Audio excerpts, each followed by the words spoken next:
నమస్తే. ఇన్నాళ్ళు నన్ను సపోర్ట్ చేస్తూ, ఎంకరేజ్ చేస్తూ మీ ప్రేమని నాకు అందిస్తున్న ప్రతి ఒక్కరికి కృతజ్ఞతలు. అలాగే ఈ వీడియో కూడా ఖచ్చితంగా మీకు ఉపయోగపడుతుంది. లైక్, షేర్ అండ్ సబ్స్క్రైబ్ చేసి మీ సపోర్ట్‌ని నాకు అందించండి. అలాగే ఈ వీడియో పట్ల మీకున్న అభిప్రాయాన్ని కామెంట్ సెక్షన్‌లో కామెంట్ చేసి తెలియజేయండి. ఇప్పుడు వీడియోని చూద్దాం. నమస్తే. Welcome to our channel. నేను పద్మిని. ప్రస్తుతం మనతో పాటు ప్రముఖ ఆధ్యాత్మికవేత్త, వాస్తు జ్యోతిష పండితులు, న్యూమరాలజిస్ట్ శేషగిరిరావు గారు ఉన్నారు. మాట్లాడదాం. సార్ నమస్తే సార్. సార్ జూన్ 1వ తారీఖు నుంచి పంచగ్రహ కూటమి అనేది జరుగుతోంది. 5, 6 తారీఖుల్లో షష్టగ్రహ కూటమి కూడా జరగబోతోంది. అయితే షష్టగ్రహం అని ఎవరు చెప్పేటటువంటి అంటే టచ్ అయినటువంటి పరిస్థితి ఉంది. ఎందుకంటే అటు యురానస్‌ని పెద్దగా కన్సిడర్ చేయనటువంటి పరిస్థితి ఉంటుంది ఇండియన్ ఆస్ట్రాలజర్స్ చాలా మంది కూడా. అయితే మరి యురానస్‌ని మీరు కన్సిడర్ చేస్తారా? అసలు ఈ పంచగ్రహం అనుకోవచ్చు, లేకపోతే షష్టగ్రహం అనుకోవచ్చు. ఈ గ్రహ కూటమి వల్ల ద్వాదశ రాశుల వాళ్ళకి ఏదైనా ఫలితం ఉంటుందా? ఒకసారి గ్రహ సంచారం గురించి ఒకసారి చెప్పుకుని దాని తర్వాత ద్వాదశ రాశి ఫలితాలు కూడా చెప్పుకుందాం. తప్పకుండా.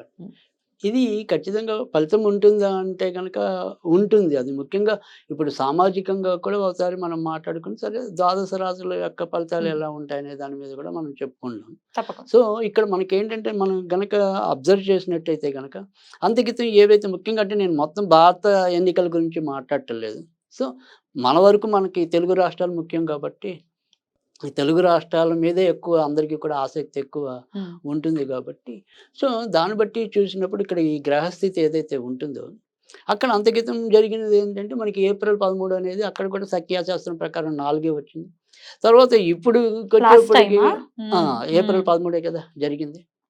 సో అక్కడ సోమవారం నాడు జరిగితే ఇక్కడ మనకి ఎన్నికలు వచ్చే ఫలితం ఏదైతే ఉందో అది 4వ తారీఖు వచ్చింది.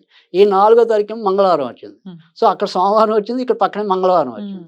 అక్కడేమో ఆ రోజు పునర్వసు నక్షత్రం గురుడిది ఉంది, ఇవాళ భరణి నక్షత్రం అనేది శుక్రుడిది. పైగా జూన్ 1 నుంచి ఇదే రాశిలోకి కుజుడు కూడా అడుగు పెడతాడు. సో జూన్ అనేది 6వ నెల మన లెక్కలో. ఈ 6వ నెలకి అధిపతి నేను కుజుడికి ఇస్తాను. అంటే ఇక్కడ కుజుడి యొక్క ఏదైతే మరి ప్రభావం ఉంటుందో అది బీభత్సంగా ఉంటుంది. సో ఇక్కడ కనుక మనకి ఎన్నికలు జరిగిన టైం కన్నా కూడా రిజల్ట్స్ వచ్చే టైం అనేది కొద్దిగా సంక్లిష్టత అనేది ఎక్కువ ఉంటుంది. ఒకటి మరి జూన్ 1వ తారీఖుని కుజుడు మేష రాశిలో అంటే తన యొక్క స్వయం రాశిలోకి వస్తాడు.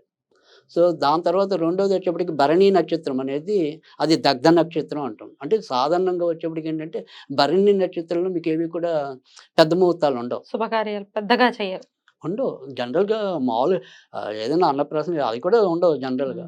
అన్నీ నార్మల్ ముహూర్త ఏదైనా ఉంటాయి తప్ప అసలు భరణిలో ఎవరు కూడా సాధ్యమైనంత వరకు ముహూర్తాలు ఏం పెట్టం. ఎందుకంటే అది దగ్ధ నక్షత్రం అంటాం దాన్ని. పైగా భరణి నక్షత్రానికి అధిపతి మరి యముడు కదా! యముడు.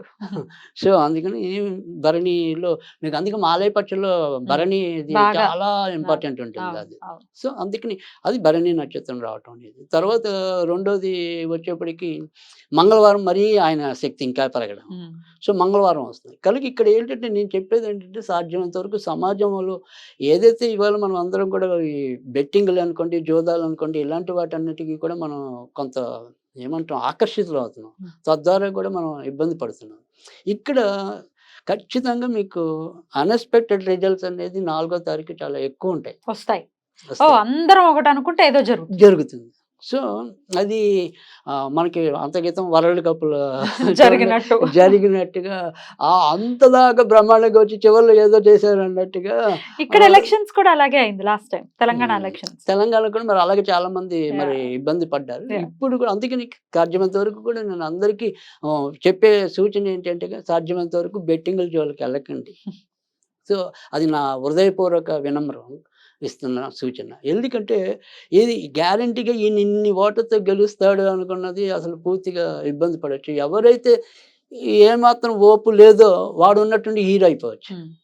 సో అలాంటి అన్ఎక్స్‌పెక్టెడ్ రిజల్ట్స్ అనేది ఒకటి ఉన్నది. తర్వాత రెండోది ఏంటంటే ఈ రిజల్ట్స్ ఏవైనా కూడా సాధ్యమైనంత వరకు కూడా అందరూ కూడా దాన్ని స్పోర్టివ్‌గా తీసుకోమని నేను చెప్తాను. ఎందుకంటే ఇక్కడ స్పోర్టివ్‌గా ఎందుకు తీసుకోమంటున్నానంటే ఖచ్చితంగా అప్పుడు ఎన్నికలైన దానికన్నా అంటే సజావుగా అయ్యాయి ఎక్కువ శాతం.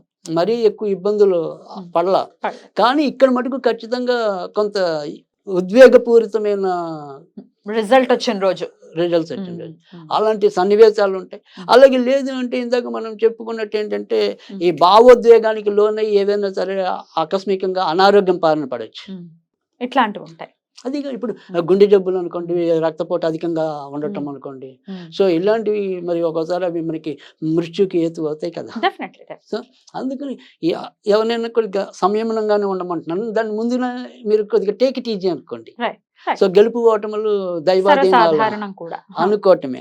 సో అందుకని ఎవరి మీద విపరీతమైన ఆశ పెట్టుకోవచ్చు, నిరాశ పెట్టుకోవచ్చు. జరిగేది ఎలాగో జరుగుతుంది. సో ఎవడున్నా మనది ఆదుకునేవాడు అయితే తక్కువే.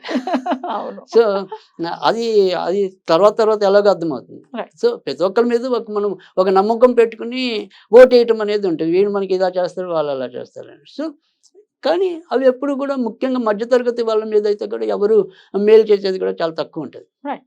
Right. సో దేశ కాలమాన పరిస్థితి ఇలా ఉంటుంది. ఈ Right. గ్రహ కూటమి కూడా అది ఇదే చతుర్థ గ్రహ కూటమి. అందుకని నేను చెప్పి ఇక్కడ ఈ చతుర్థ గ్రహ కూటమి కూడా మనకి ఏమవుతుంది, ఇప్పుడు ఏదైతే ఇది ఉంటుందో సాధారణంగా ఇక్కడ ఇది వృషభంలోనే ఇంచుమించుగా మనకి సూర్యోదయం అనేది ఉంటుంది. అప్పుడు మేషంలోనే సూర్యోదయం ఉంది. ఇప్పుడు వృషభంలో అంటే ఇప్పుడు అప్పుడు గురుడు ఆధిపత్యం వేస్తే ఇప్పుడు శుక్రుడు ఆధిపత్యం. అంటే మొత్తానికైతే ఇప్పుడు రాక్షస గురువు ఆధిపత్యం కూడా ఎక్కువ. సో అందుకని రాక్షసులు బలవంతులు అవుతారు. ఓకే. సో ఇట్లా ఉంటుంది పరిస్థితులు. అయితే ద్వాదశ ఆల్రెడీ ఏలినాటి శనిలో ఉన్నారు మకర రాశి వాళ్ళు. మరి లాస్ట్ స్టేజ్ లో ఉన్నప్పటికీ ఏలినాటి శనిలోనే ఉన్నారు. పంచమ స్థానంలో ఈ కూటమి జరగటం అనేది జరుగుతోంది కాబట్టి ఎట్లాంటి రిజల్ట్స్ ఇవ్వబోతోంది మకర రాశి వారికి ఈ కూటమి? రైట్. మకర రాశి వాళ్ళు కూడా మళ్ళీ కొంతవరకు జాగ్రత్తగానే ఉండాలి. ఎందుకంటే పంచమం అనేది ప్రతి గ్రహానికి కూడా మేలు చేసే స్థానం అయితే కాదు. ఇక్కడ మనకి ఉన్నంత వరకు వచ్చేప్పటికి ఏంటంటే రవికి పూర్తిగా మంచి స్థానం కాదని చెప్పాలి. తర్వాత బుధుడికి కూడా పూర్తిగా మంచి స్థానం కాదని చెప్పాలి. కనుక ఇది కొంతవరకు మిశ్రమంగా ఫలితాలు రావడానికి అయితే అవకాశాలు ఎక్కువగా కనిపిస్తున్నాయి. తర్వాత వచ్చేప్పటికి ఏంటంటే ఇటు సంతానము భార్యాభర్తల మధ్య ఏవో రకమైన తరచూ ఏవో వాగ్వివాదాలు చోటు చేసుకునే పరిస్థితులు అయితే ఎక్కువ కనిపిస్తుంది. ఇంకా షేర్ మార్కెట్లు, స్పెక్యులేషన్స్ ఇలాంటి వాటిలో ఉన్న వాళ్ళు కూడా ఈ నెలంతా వాళ్ళకి పెద్దగా యోగ్యం ఉంటుందని చెప్పడానికి లేదు. ఇంకా ఖర్చుతో కూడిన కొన్ని మంచిలు అయితే కనుక అంటే ఏదైనా సరే దీర్ఘకాలిక ఏదైనా పుణ్యక్షేత్రాలు సందర్శిద్దాం, లేదు విహారయాత్రలు చేద్దాం జాలీగా అనుకుంటే కనుక అలాంటివి అయితే కనుక సాధ్యమవుతాయి.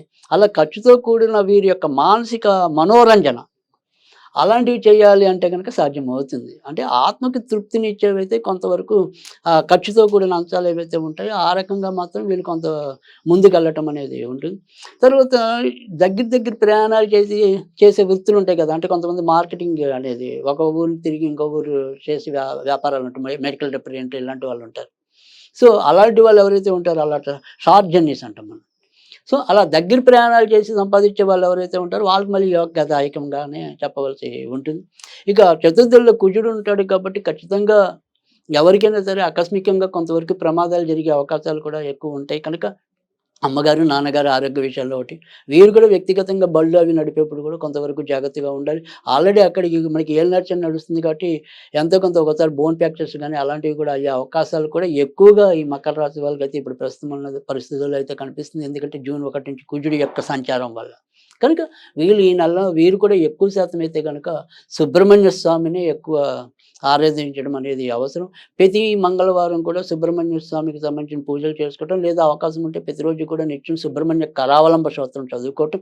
అది కూడా కుదరకపోతే ఓం శరవణోద్భవాయ షణ్ముఖాయ నమః, ఓం శరవణోద్భవాయ షణ్ముఖాయ నమః అనేది నిత్యం పఠించడం వల్ల కూడా ఎంతో కొంత ప్రయోజనం అయితే పొందుతారు. పంచమంలో ఉంది కాబట్టి డెఫినెట్ గా మంచి ఫలితాలు ఇచ్చేస్తుంది అని అనుకుంటారు, విచ్ ఇస్ నాట్ కరెక్ట్ అని చెప్తూ ఉన్నారు. కాబట్టి కొంత ఈ నెలలు జాగ్రత్త వహించాల్సిన అవసరం ఉంది మకర రాశి వారికి అని చెప్తున్నారు. రైట్ అండి. ఇక కుంభరాశి గురించి నెక్స్ట్ ఎపిసోడ్ లో మాట్లాడుకుందాం. నమస్కారం.